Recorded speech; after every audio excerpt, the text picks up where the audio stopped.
welcome to Let's Be Informed. This is episode number 6. We are continuing on our postpartum healing and recovery. This is after the placenta has already been delivered, and as I started and as I ended my video last time, something that was not expected had happened. I had a third degree tear. Yeah, I had read a little bit about tears, but I did not think much about it. But the amazing and incredible thing that was happening, as much as my legs were trembling and the intensity of pressure was getting worse by the minute, I was not feeling any pain. I was feeling the tension, and at that time, I was describing it as pain because I didn't know what else to call it. But I kept telling them, "What is this that I'm feeling?"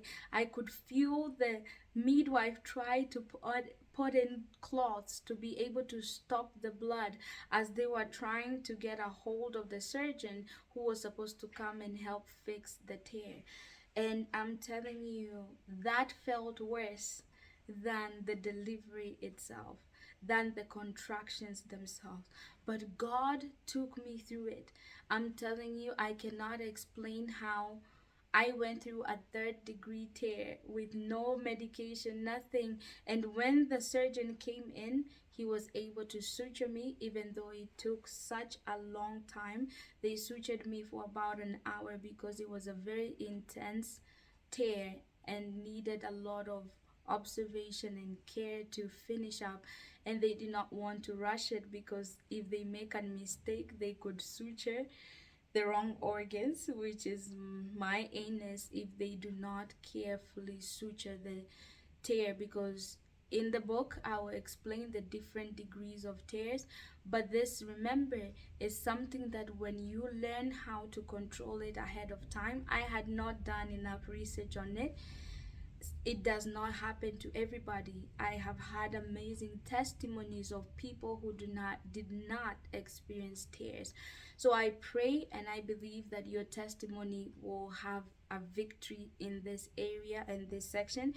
And I can say I'm glad, but I'm glad I experienced that so that I can share with you on a place that you can avoid experiencing, because it was terrible to have that feeling that was worse than going through labor contractions.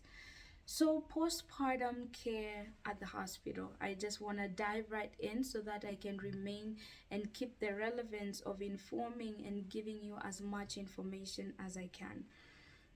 So after they were done, they cleaned me up. The nurse helped me clean up.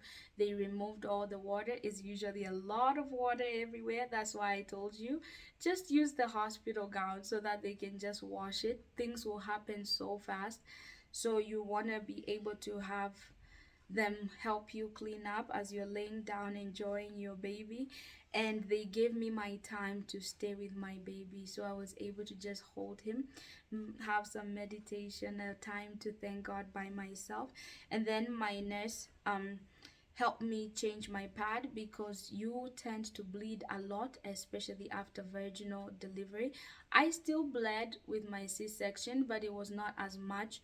It can be different for everybody, but in this time, because of also the trauma that had happened down there, it tended to be a lot. So she had to keep changing my pad and also helped me to the bathroom. After this is after I was done with the golden hour. I had stayed with my baby. He had latched and now he was cleaned up and falling asleep. I was taken to the pee, and she had to make sure, the nurse had to make sure that I peed.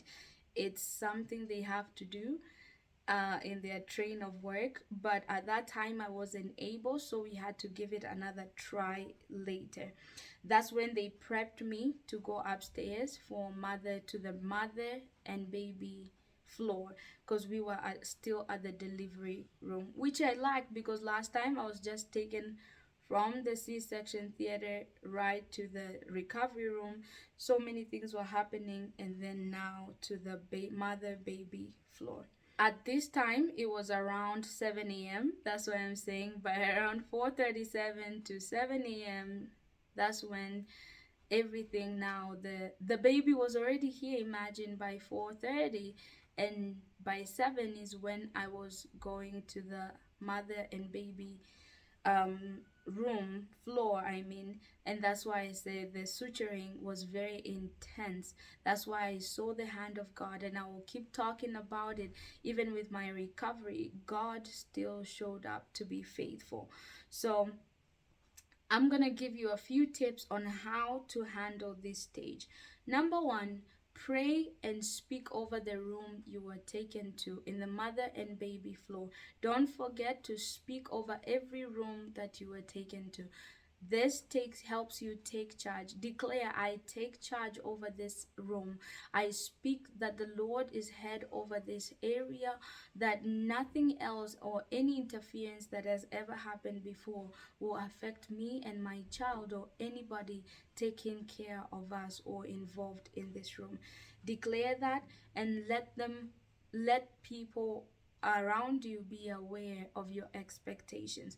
Last time during my C-section, I got to learn later that something happened when I was in my first room in delivery. I had to the monitors they had put on me for the baby's fetal movement and my contractions stopped working, funny enough, and I had to be transitioned to another room. And later on I came to learn that the lady who was from that room before me also had something happened, and she had an emergency C-section that she had to be rushed into. So to prevent such things, I feel like if I was sober at that time, I would have been able to note it and pray and speak over my environment. But at that time, I wasn't as prepared as I was this time round.